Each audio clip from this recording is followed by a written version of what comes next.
how to change your email on Godaddy, easy and quick. Hello guys, in today's video I'm gonna show you how to change your email. First open your Godaddy, and now once you're here, click account settings and then click my profile.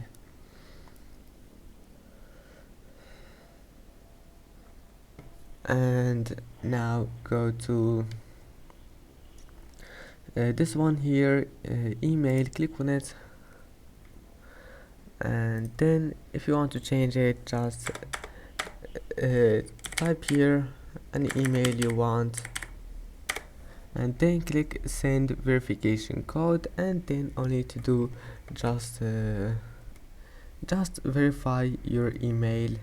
Just click send and then type here the verification code.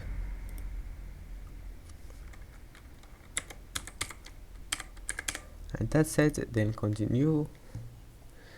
And I hope that can help you, and that's it for today's video.